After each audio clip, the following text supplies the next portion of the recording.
Good morning, everybody. Welcome to another episode of Hawk Blogger Mornings. I am Brian Nemhauser, and happy to be with you on this Friday morning. Yes, it is still morning.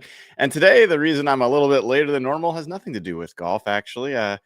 Let my son sleep in. I decided to try a do-it-yourself repair job on my car passenger door. And if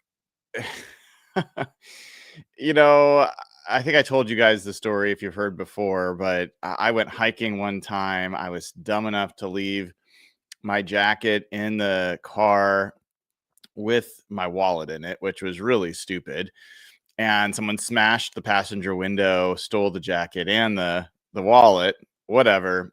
And I got the window repaired, but the people who repaired it did not open the door and empty out all the broken glass. So you basically, when you open my passenger door, it's like sloshing around all this broken glass. And every time someone opens or closes the door, little bits of it fall out the bottom of the door. So I was like, all right, I'm going to open this thing up. So I pulled off the side panel of the door, and after doing that, realized this was not a good idea. To get further than that, I was going to have to get some special tools, and could have done it, but realized it probably was not worth the hassle, and I'll just have to have someone else go in and open that door. So that's what took me a little bit longer this morning. I will warn you, my son is out there eating his morning breakfast and hanging out. There's a chance I'll need to take a pause and handle him, as my wife is having a girls' weekend in South Carolina. So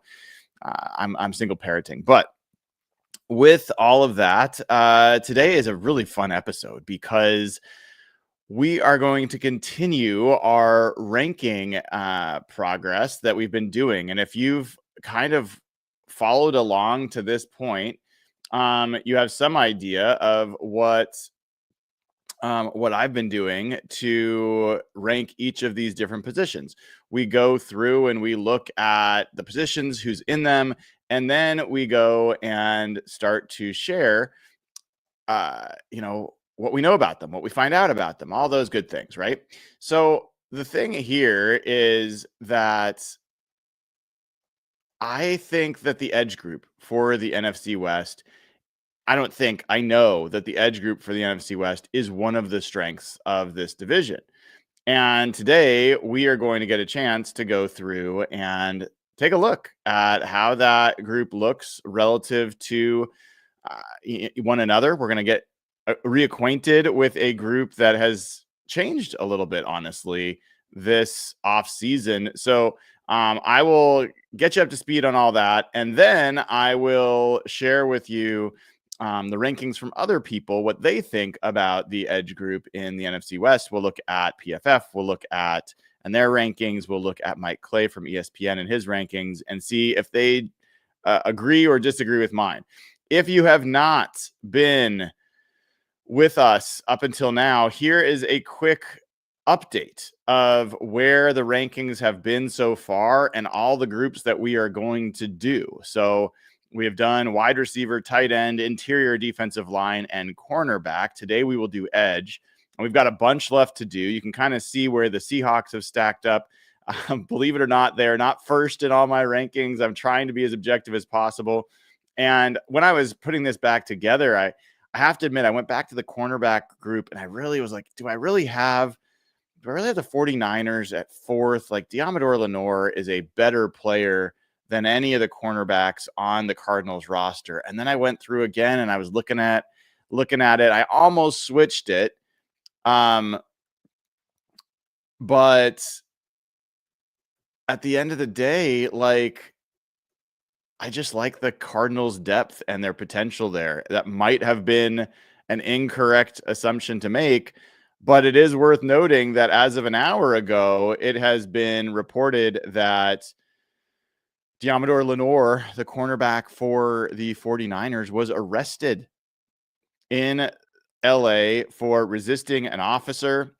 Didn't comply after a man tossed him his car keys during an incident involving a suspected firearms. He was released from police custody on Friday and is scheduled to be in court next month.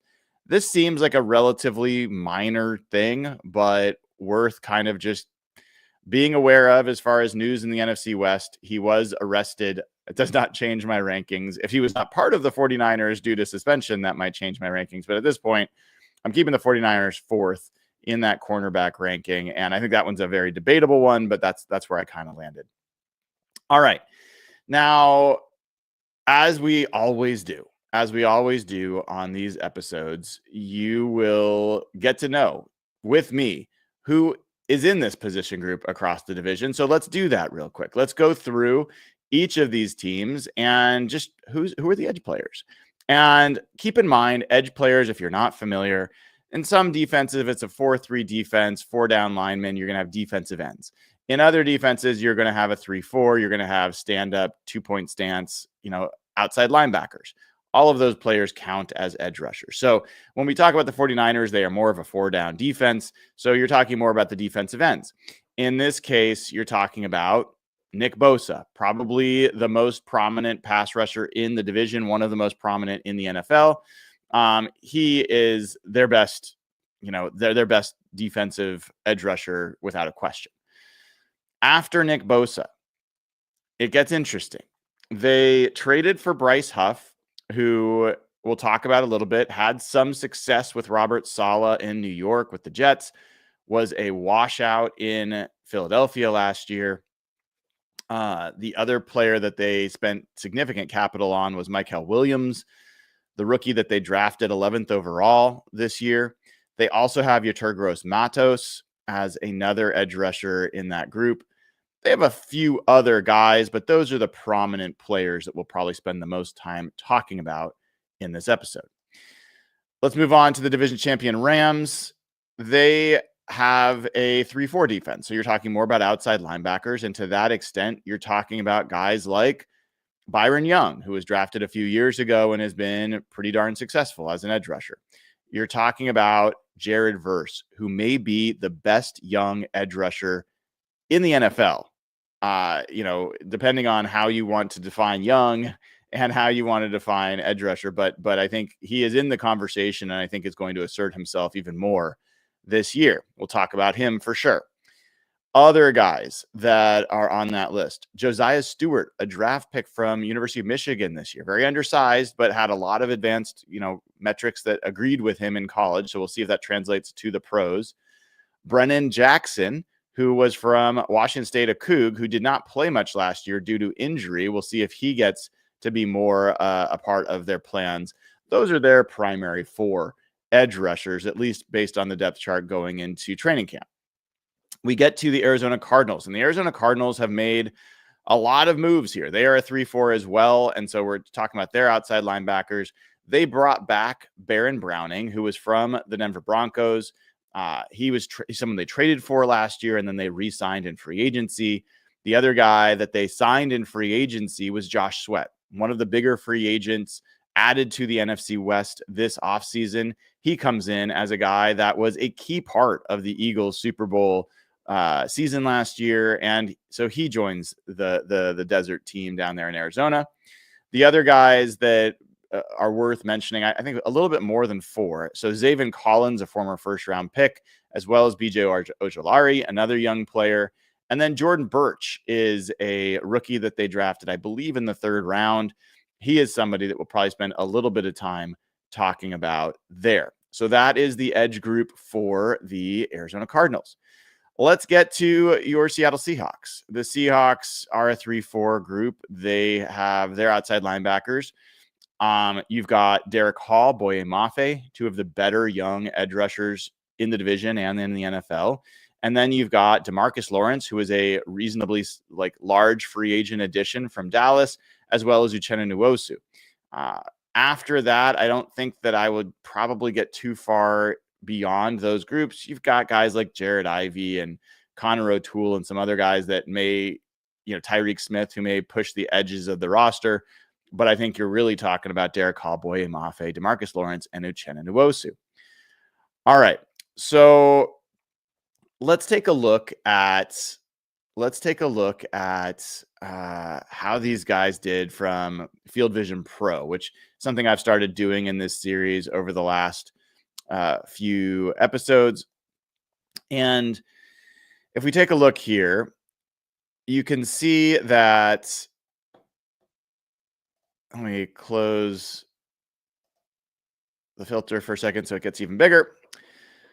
This is a look at NFC West, and it's a 2x2 of sack percentage versus pressure rate. So pressure is along the horizontal axis, sack is along the vertical axis. And I've included all the NFC West teams, plus I included the Philadelphia Eagles since Josh Sweat was there, and because adding the Eagles did not skew the overall groupings. And if you look at this, Nick Bosa kind of stands on his own from a pressure rate perspective. He was first in pressure rate last year within the division. He was fifth in sack percentage. When you look at Leonard Floyd, who's no longer there, was actually first in sack percentage, ninth in pressure rate. So that's an interesting one. He's no longer with the 49ers, but we'll talk about Bryce Huff and what he did back in 2023 more than what he did last year. Jared Verse is second in pressure rate after Nick Bosa. He was 12th in sack rate. So this is one of the things that has so many people high on Jared Verse. If you look at, in terms of total pressures from last year among edge players, Jared Verse was fourth in the NFL. There was Trey Hendrickson, Myles Garrett, both had 83 pressures. Jonathan Greenard from the Vikings had 80. And then it's Jared Verse at 77. So even though his sack numbers were not impressive, I think Jared Verse had like 4 sacks last year or 3 sacks or whatever it was.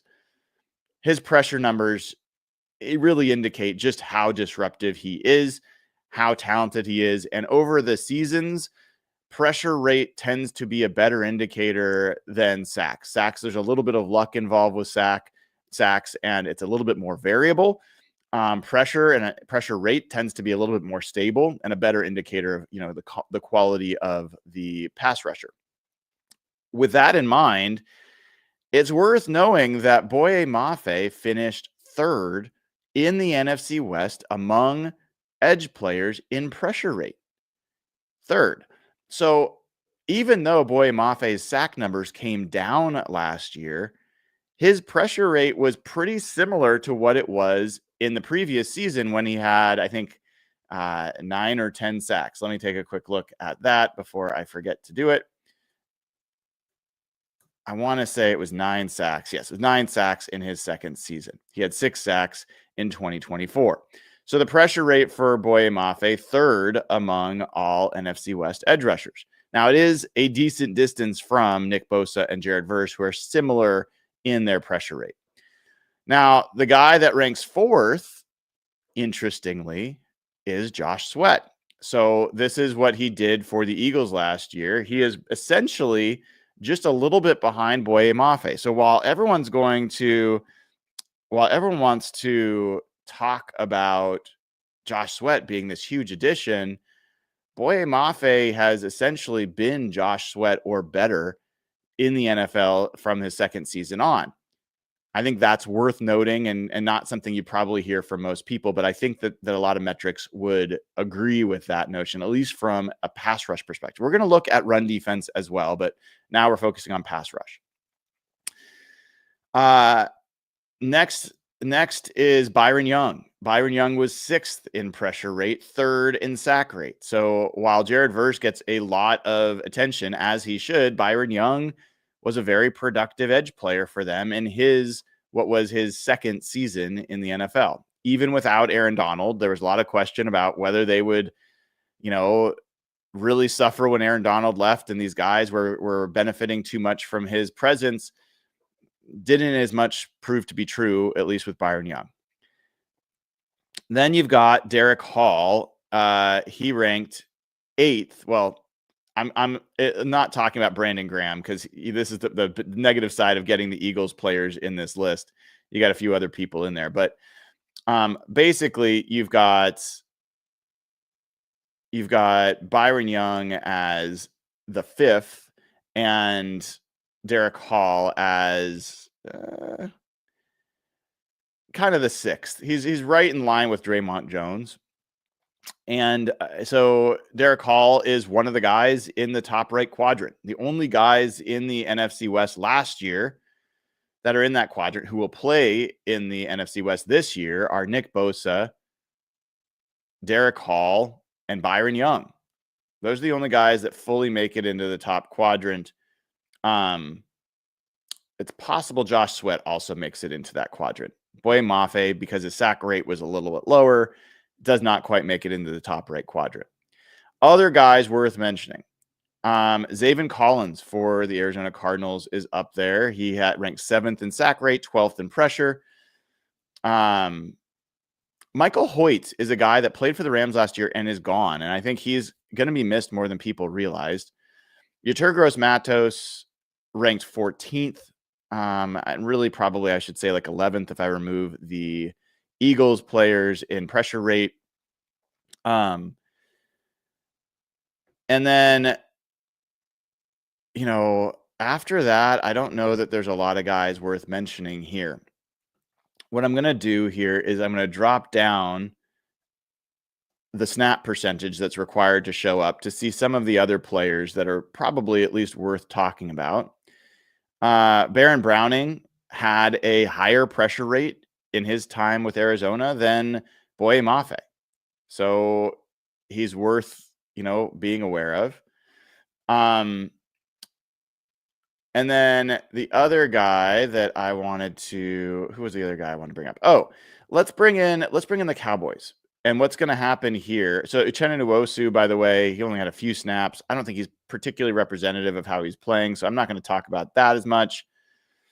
But let's bring in the Dallas Cowboys so we can see where DeMarcus Lawrence, although he did not play very much last year, let's see where DeMarcus Lawrence would fit in this overall group. Interestingly, DeMarcus Lawrence would have ranked first among all the edge rushers in the NFC West in sack rate last year. His pressure rate would have been roughly the same as Zaven Collins, behind guys like Derek Hall, behind guys like Byron Young, and so forth. So his sack rate was pretty darn good, but his pressure rate was like, okay, it was middle of the road. If we go back to 2023, and this is going to mess things up a little bit, but I do want to look at this. If we go back to 2023 and let's pull up the percentage of snaps required, DeMarcus Lawrence, he had a better pressure rate. It was about 14%. It ranked 5th of players that, are currently going to be in the NFC West. He was right around what Boye Mafe was in 2023. He had the similar pressure rate. Boye Mafe just had a better sack rate. All right. Now, the other thing I wanted to look at here, and I'm going to get rid of the Cowboys. Well, let's go back to 2024. I want to look at stop rate. Stop rate is looking at run defense. And what's worth knowing here is Josh Sweat was number 1 in this grouping of edge rushers in stop rate. So he brings run defense as well as pass defense, a pass rush. Jared Verse was next highest, at least in terms of guys they're going to play meaningful snaps. Nick Bosa was right there with Jared Verse. Derek Hall was right there with Nick Bosa and Jared Verse. So Derek Hall has been a quality player against the run and against the pass. Byron Young and Boye Mafe are essentially equivalent in that. Yeturgros Matos, Zaven Collins are a little bit lower, but you kind of get a feel for those guys. Now, if we look at 2023, I think what we're going to find is DeMarcus Lawrence is pretty darn good in that category. Nick Bosa was first that year. And then DeMarcus Lawrence would have been next among the guys that are in the division now.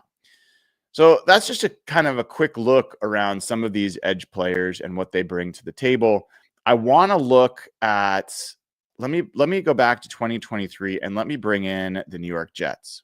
Okay. I'm going to bring in the New York Jets and we're going to see where Bryce Huff shows up on this list.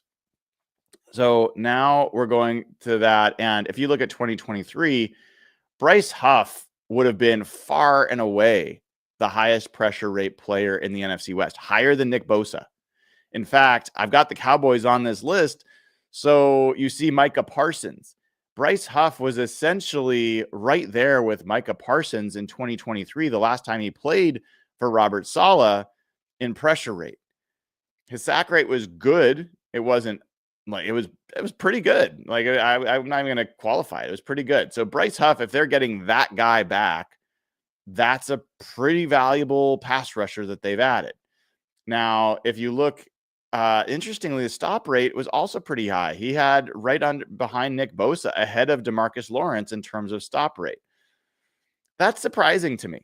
And I want to verify that in other ways, looking at PFF and stuff. But Bryce Huff was a really savvy addition for the 49ers. I think he's a guy that they're going to be pretty happy to have. Definitely, I think, a big upgrade over Leonard Floyd from an overall perspective. Now, if I look at, let's look at edge rushers, let's look at run defense, and let's look at 2023 for a second. I want to look at Bryce Huff and see where PFF ranks him from a run defense perspective. My understanding is Bryce Huff is not quite the same player as a run defender as he is doing other things. So, Bryce Huff was, from a pass rush perspective, he was the 10th highest graded pass rusher, edge pass rusher, in the NFL in 2023. Run defense, not so great. If he was 10th with a 86.8 grade in pass rush, he was 108th with a 48 grade in run defense. That's more what I understand to be the case. I'm a little surprised that his stop percentage was considered so high, at least by Field Vision Pro. That might be an issue or an error, but it's something worth knowing. While I'm looking at this, it's also worth calling out that Baron Browning had a very good run defense grade for the Broncos in 2023. He ranked 8th in the NFL, 80.7. So he's a guy that has the potential to be a two-way addition if he can get a little bit more comfortable. But the guy that ranked 2nd in the entire NFL, DeMarcus Lawrence, 92.4 grade as a run defender in 2023 for the Dallas Cowboys. I think that's a pretty significant aspect of that group as well. So let's dive in a little bit more now that we've kind of got a little bit familiar at the top level. And let's go back and let's start by looking at the 49ers. And Nick Bosa is a guy that, there's not a lot to argue about how good of a player he has been for the 49ers. He is entering what will be his age 28 season, and his production has not really slipped. He did play a lot fewer snaps last year. So he did not play his full allotment of games. He played about 690 snaps, down from 1,000 snaps the year before. But when he played, he was effective. He had an 89.3 grade as a pass rusher, 79.9 as a run defender, 91 overall. And if you're looking at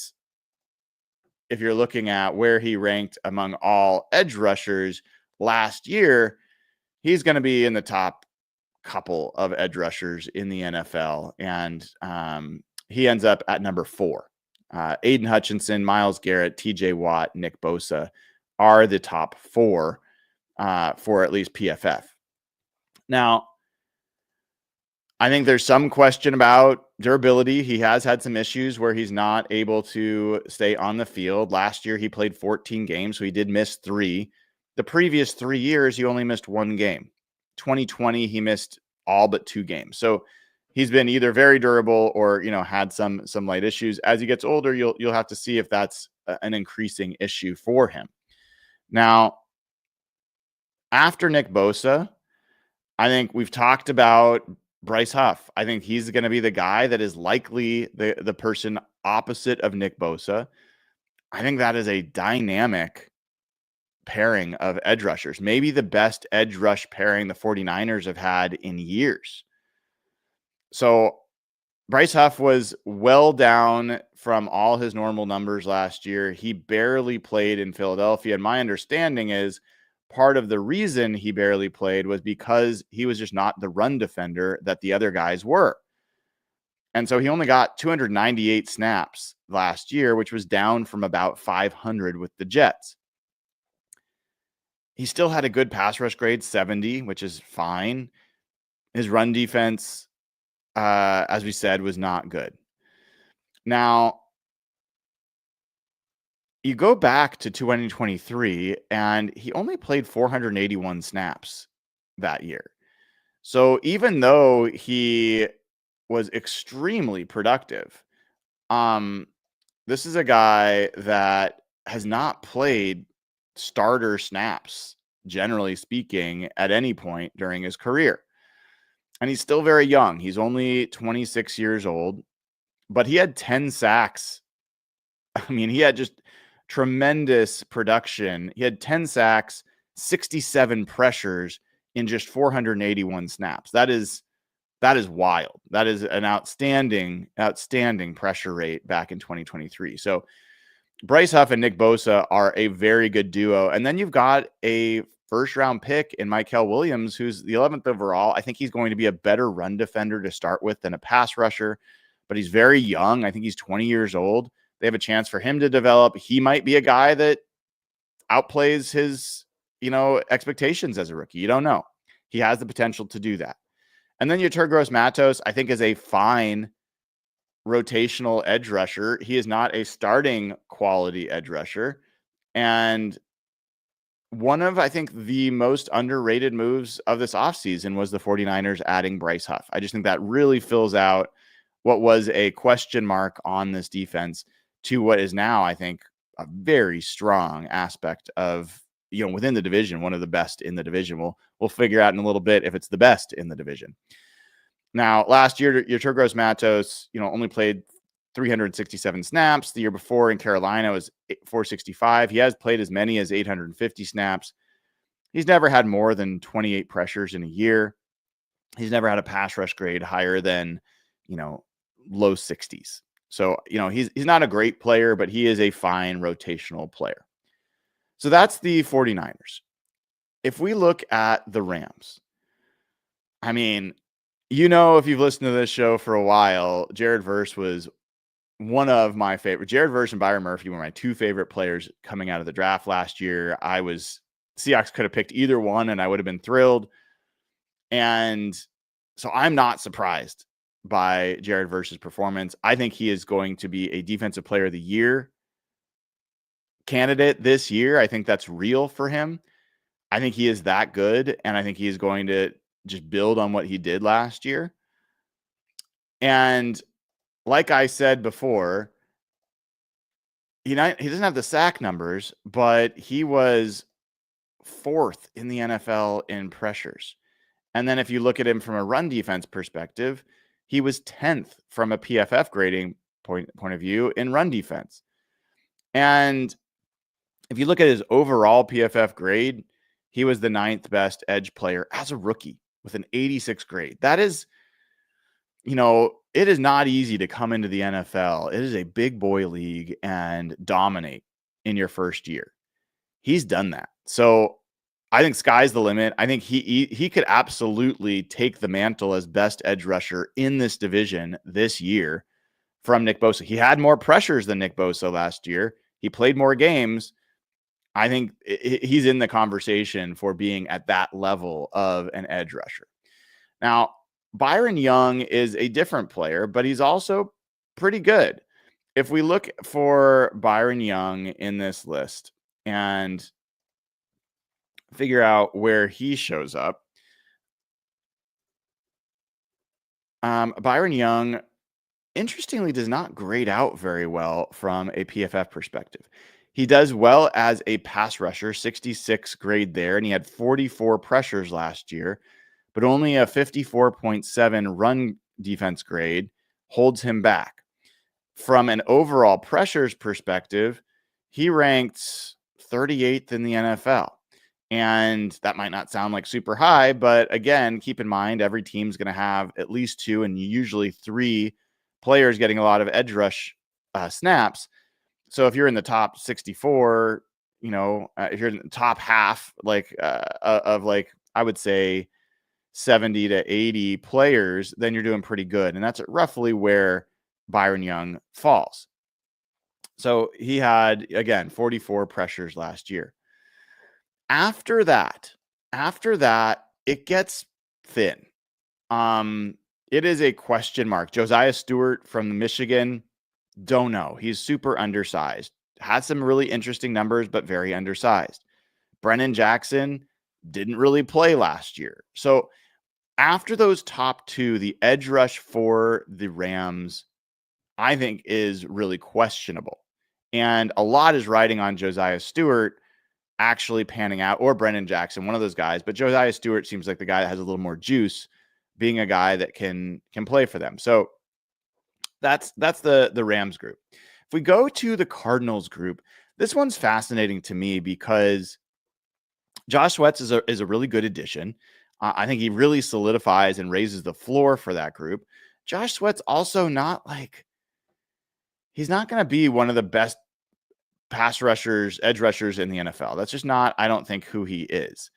As far like he is, I think, similar to Boye Mafe is kind of the way I think about him.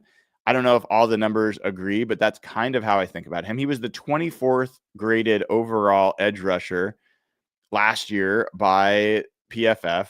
For what it's worth, Boye Mafe was 25th. So they were like neck and neck. From a pass rush perspective, if we look at total pressures, Josh Sweat's, where does he rank here?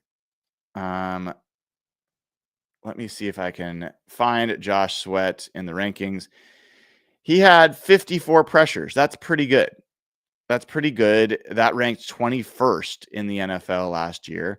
He was right around, he actually had the same amount of pressures as Max Crosby, which is impressive. He had a little bit more pressures than TJ Watt, and he did it in fewer pass rush snaps than those guys. So that's better than I would have given him credit for. I think that's worth calling him out for.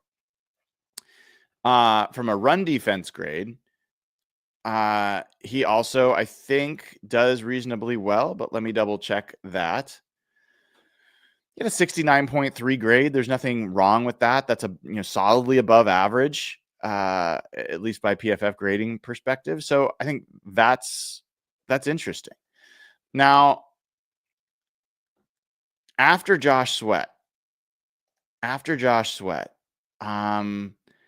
get into some question marks. Zaven Collins had 31 pressures last year.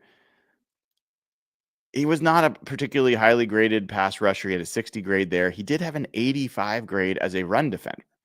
That's interesting. Baron Browning, 25 pressures last year. He struggled last year. He did have a 76 grade as a pass rusher, but he had a 43 grade as a run defender. So after you get that initial, boost from Josh Sweat, Baron Browning, Zaven Collins, BJ Ojolari, these guys are question marks. So I think Baron Browning is a good player, like a really good edge rusher. He is not the greatest run defender. Zaven Collins is a really good run defender. He's not the greatest pass rusher. So I don't know what they're going to do there. They don't have as clear, they're going to have rotate, I'm sure they're going to have sub packages and they're going to try to mix and match. I think both players have talent. I think Jordan Birch is a guy that could play a little on the inside. He also can play edge. Don't know exactly what they're going to have there, but he might be somebody that's a combinatorial player as an edge and as an edge rusher and a run defender, but don't know. I can't really project that yet. So I look at that Cardinals team and I still see question marks, but I see some certainly improved from last year, but it would be really hard for me to make the case it is above either the Rams or the 49ers. Let's take a look at the Seahawks. So if you look at the Seahawks, a key part of this is DeMarcus Lawrence and Uchenna Nwosu, who we don't know. Uchenna Nwosu, all signs are that he's coming back. He's coming back from an injury. He's coming back from a surgery. We don't know when. We don't know what the situation. We don't know what the surgery was. Like, all signs are that it was minor, but the fact that he's still not out there is worth noting. And DeMarcus Lawrence is older. He's an older player, but when he's been on the field, he has been a dominant run defender, the best run defender of all the edge rushers in the NFC West. And what can he do to help, basically coach young players like Derek Hall and Boye Mafe to pick up some of his tricks of the trade? And does that show up in just better edge run play overall for the Seahawks?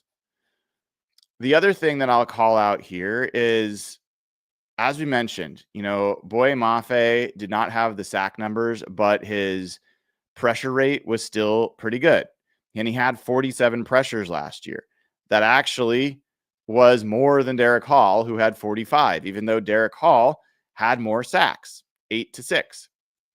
I see these two as very similar players with potential to really jump up into the 10 to 12 sack range. There's some chance of them being even higher than that. I think Derek Hall has got the power that you want to see in a guy that can bring that every week. Speed rush is a little bit more variable, and it's a little bit harder to depend on that week in, week out, because let's face it, like, offensive tackles, there's some of them that are just quick enough to deal with speed rush, but power generally plays every week. Derek Hall, I feel like, has a better power game than Boye Mafe, and I think that's part of where I think he has the potential to be a more consistent player as a rusher overall. Now, as a run defender, the interesting thing there is Boye Mafe was a significantly better run defender by metrics here than Derek Hall last year. I thought Derek Hall showed a lot of will in the run game. He took on and destroyed lead blockers time and again, but I don't think he was making a lot of plays. Boye Mafe had a 78 grade as a run defender last year. That was 12th in the NFL. That was like Myles Garrett. That was Jared Verse. That was higher than Will Anderson, higher than Max Crosby. So he's a good run defender. And by the way, Uchenna Nwosu, who didn't play many snaps, was 22nd. He was right there, ahead of, Jonathan Cooper and Aiden Hutchinson and other players. So he was right behind Max Crosby. So Uchenna Nwosu has always been a very good run defender as well. So the Seahawks have the potential to have I would say the Seahawks have the chance to be the best run defending edge group of all of them. Now, how important is that? Like, pass rush ultimately wins the day. But part of what enables great pass rush, or even the chance to rush the passer, is run defense. And the Seahawks might be in the best position now that they've got DeMarcus Lawrence and hopefully a healthy Uchenna Nwosu to be the best run defending edge group in the division. So that's kind of where, I look at these groups and I look at it and I'm like, you know what? I think the 49ers have the best edge rush group, especially with the addition of Bryce Huff and then Mykel Williams being a first-round pick. I think Mykel Williams as a starter would have been a stretch. Mykel Williams as a rotational player, I think, is great. And then I think Yetur Gross-Matos is a fine player as well. So for me, they're number one. The Rams are number two with Jared Verse and Byron Young. The Seahawks are number three with Uchenna Nwosu, Boye Mafe, Derek Hall, DeMarcus Lawrence, and the Cardinals are number four. So we'll see where everyone else ranks, but I'll share as I kind of put in my rankings here for everyone to watch and we see as we kind of continue to fill this out. So let's take a look. We're going to say 49ers here are 49ers are number one. So let's put the 49ers. This is, I think, they had tight end was number one too. So 49ers get their second group as number one. And then we're going to have the Rams as number 2. So the Rams have finished first or second in almost every one of these rankings so far. The only one that they were 4th in was tight end. And honestly, they could have been 3rd in that, but that's an interesting one. And then we're going to have the Seahawks as number 3. So let's put the Seahawks down there as number 3. And then the Cardinals are number 4. Cardinals have been 4th in 2 of the 4 rankings so far. And this is the Seahawks have finished 1st in a couple, 2nd in 1, and 3rd in a couple so far. So in case you think I'm a Seahawks homer that always has them as tops, hopefully this demonstrates that is not the case. And sorry, I shouldn't be doing this on the show, but I'm just getting things set up properly. All right. So that is where the rankings stand as we are looking at it right now. So 49ers first, Rams second, and Seahawks third, Cardinals fourth. All right. So let's take a look and see where, first of all, tell me where you think the rankings are. Where do you agree? Where do you disagree? And let's see where other people had them ranked. So if we go to PFF, they do the top 32 individual edge rushers. So this is not the same thing. It's not looking at the groups. Let's see where they have the individual edge rushers.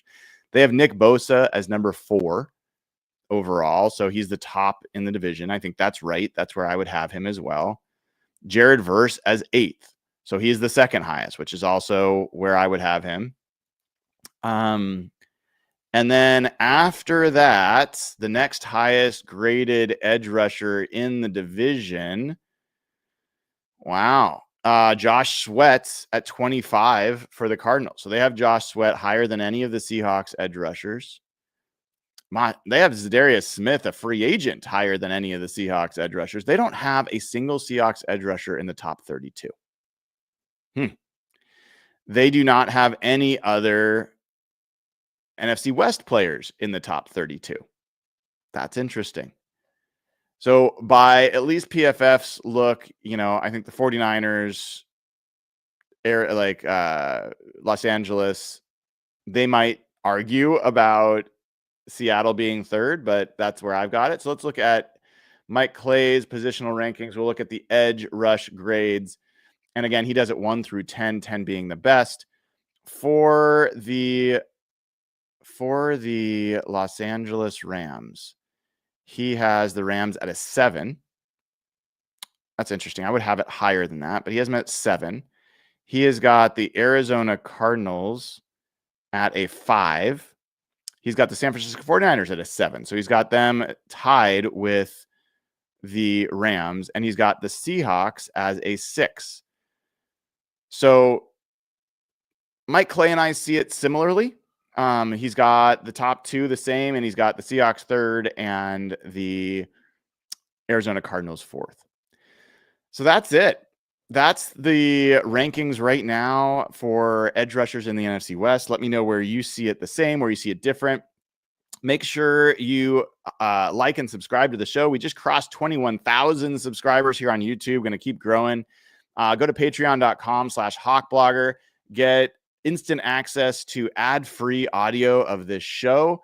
Also get a chance to be verified over on hbtix.com. This is really, really cool that we have this working now. We've got hundreds of Seahawks tickets for sale over on hbtix.com. And when you are a patron, it shows up in the listing so people can trust you as a trusted source. So here's Cam Buckenberger, who also has a vouch.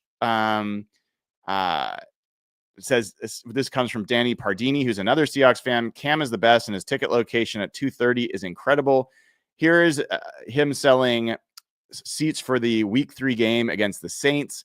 for $300 per ticket. You got a screenshot of the ticket. You can see where those tickets look when you're in the stadium. You also are able to go and send a message to Cam and get these tickets.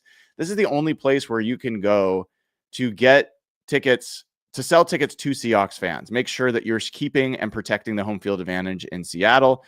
I get no fees for this. It is free. There's no charge. There's no fees. Here's another verified Seahawks fan and patron, Peter O, who's selling tickets to the Cardinals game in week 10, up in section 332. Only $175 for those tickets. So head on over to hbtix.com, sign up now, but go to patreon.com/hawkblogger and sign up there to make sure that you get verified. When you get in, it's going to ask you to put in the same email that you used at Patreon right here, and then I will match you against what's available. So we've got thousands of people up here now. We've got hundreds of tickets listed. Go over to patreon.com/hawkblogger, sign up for your verification, as well as getting access to the Discord channel and ad-free audio. So all that is available for you now. All right, folks, I will see you tomorrow. Hopefully Jeff Simmons and I will be available to do a Seahawks Saturday. Until then, have a great rest of your Friday. I'm Brian Emhauser. This has been another episode of Hawk Blogger Mornings. Take care.